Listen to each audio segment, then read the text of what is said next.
다가님 실화, 중학교 때 귀신 보는 친구. 두 번째 이야기입니다. 이번 이야기는 친구의 과거입니다. 사람이 귀신을 보는 건 처음부터 보는 건 아니라고 합니다. 귀신은 이런 이야기를 자세히 이야기하며 나중에 죽을 때 죄를 짓게 된다고 자세하게는 말하지 않았습니다. 그런데 자기의 과거를 말해주더라고요. 그 이야기를 하겠습니다. 귀치는 초등학교 3학년 여름방학을 맞아 할머니 집에 놀러갔다고 합니다. 할머니는 무당을 하셔서 가끔씩 시골 사람들에게 구슬할 때가 있었습니다. 귀치는 할머니 집에 가 구슬할 때 쓰는 도구를 가지고 주문을 외우며 도구를 막 흔들어 댔다고 합니다.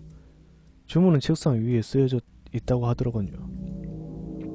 하지만 귀치는 실수를 하여 귀신을 보게 되는 게 아니라 모이게 만들었다고 하더군요.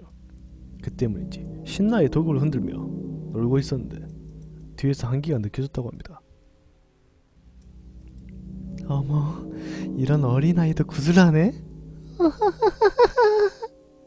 하며 기분 나쁜 웃음소리로 말했다고 합니다. 귀치는 돌아보려다가 할머니의 말씀이 생각났다고 합니다. 맞아, 귀신이 나올 경우 무시하라고 하셨어. 하지만 귀신은 자신을 자각시키기 위해 무엇이든 한다고 합니다. 그렇게 귀치는 참지 못하고 지각해 버렸다고 하더군요. 할머니는 때에 맞게 돌아오셨다고 합니다. 그리고 옆에 있던 좁쌀을 던지며 소리 질렀다고 합니다. 네가 지금 뭔 짓을 한지 아냐? 할머니! 귀치는 할머니를 보며 울음을 터뜨렸고 할머니는 귀친을 달래고 작은 TV가 있는 방에 들여보내고 방문 앞에 좁쌀을 뿌리고 부적을 써 창문이랑 방문에 덕지덕지 붙였다고 합니다. 할머니는 귀친을 보며 이렇게 말하셨다고 합니다. 에구 내 새끼 오늘만 참거라. 하필 이상한 놈이 꼬여서 하루 동안은 여기 있어야 한단다. 할머니는 과자와 음료수, 요강 등을 주고 문을 단단히 고정시키고 안쪽에서 부적을 붙이라고 하셨답니다. 귀치는 부적을 모아 문과 창문에 붙이고 이불을 몸에 두르고 TV를 보며 자기 마음을 안심시키고 있었다고 합니다.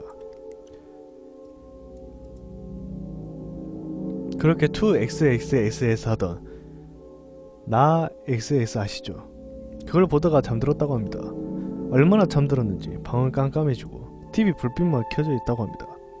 시간은 보니 저녁 11시 30분 정도, 그 정도가 되어서 과자와 음료수를 대충 배로 때우고 TV를 보고 있었다고 하더군요. 그리고 뻐구이시가 12시를 알리고 일이 시작되었다고 하더군요. 방문 밖에서 강아야, 언니랑 놀자. 아까처럼 방울 가지고 놀자. 아까 그 귀신이 찾아온 것입니다. 귀치는 그 소리를 무시하고 애를 썼고 귀신은 나오려고 하는 기색이 없어서 그런지 본색을 드러냈다고 합니다.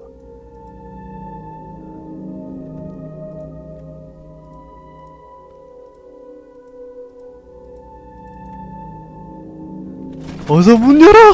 어서! 문은 심하게 흔들리고 문의 흔들림에 의해 옆에 있던 창문도 덩달아 흔들렸다고 합니다. 그렇게 방문을 두드리다 10분 뒤 조용해졌습니다. 하지만 귀치는 거기서 기절했다고 합니다. 위에 보자 창문, 밖, 벽에 매달려 자신을 내려보며 말하는 거였답니다. 거봐, 여기 있잖아. 기분 나쁜 소리를 내며 말하였고 그들이 기절했다고 합니다.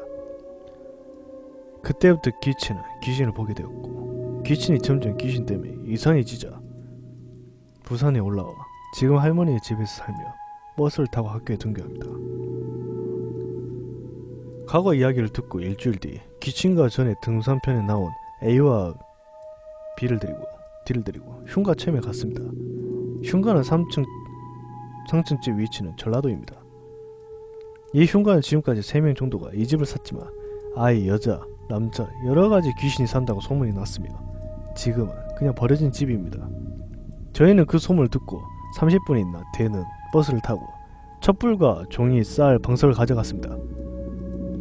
그 집 입구에 들어서자 귀친 인상은 무섭게 찡그려졌습니다. 저는 귀친의 얼굴을 보고 좋아했습니다. 야, 아싸, 저렇게 찌푸린 거면 분명 몰척이다 하며 기분 좋게 생각했습니다.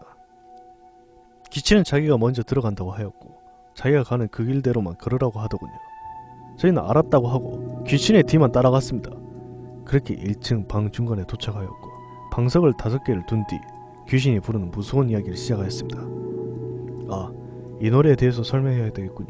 잘은 기억은 안 나지만 방석을 사람 수보다 하나 더 두고 가운데 촛불을 두고 귀신 자리만 놓고 어서오세요 한 뒤 순서대로 이야기를 해야 합니다. 중간에 나갈 수도 없고 만약 나가야 한다면 끝났습니다. 수고하셨어요 등을 마무리를 짓고 움직여야 합니다. 저희는 그 놀이를 하다가 D가 소변이 엄청나게 급하다고 하며 빨리 끝내자고 신호를 주었습니다.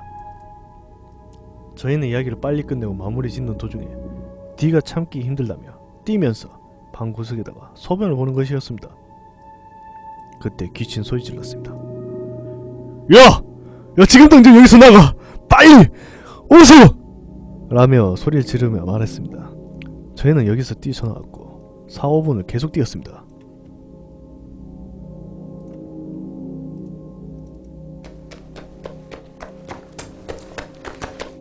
그렇게 뛰고 귀신은 너무 멈추었습니다. 그러고 바지를 잠그고 D에게 화를 내었습니다. 야, 니 미쳤나? 야, 내가 흉가 주의사항을 알려줬는데 하필 왜 기가 센 놈한테 가서 어둠을 누르고 있노? 야, 니 때문에 우리 다 죽을 뻔했다 새끼야. 내가 왜 처음에 인상 찌푸린지 아나? 야, 벽에 덕지덕지 달라붙어있는 워낙 강한 놈을 강한 놈들만 봤기 때문이야. 네 얼굴에 누가 오줌을 넣는다고 생각해봐라. 네가 오줌 넣으면서 워낙 강한 놈이 니한테 달라붙으려고 달려왔단 말이야. 네 운 좋은 줄 알아라. 그렇게 저희는 그 자리에 시내 버스 정류장에서 밤을 새웠고 D는 충격을 먹었는지 이틀간은 말 안 하더군요. 이 얘기는 제가 흉가 체험한 것 중 가장 위험했습니다. 귀신은 2-3달간은 그쪽은 절대 지나다니지 말라고 하더군요. 이렇게 에피소드 2 여기까지입니다. 아, 그리고 D는 바지 벗겨진 채 4-5분간 뛰었습니다. 다 못 누고 말이죠. 그럼 다음 이야기로 또 이어가겠습니다.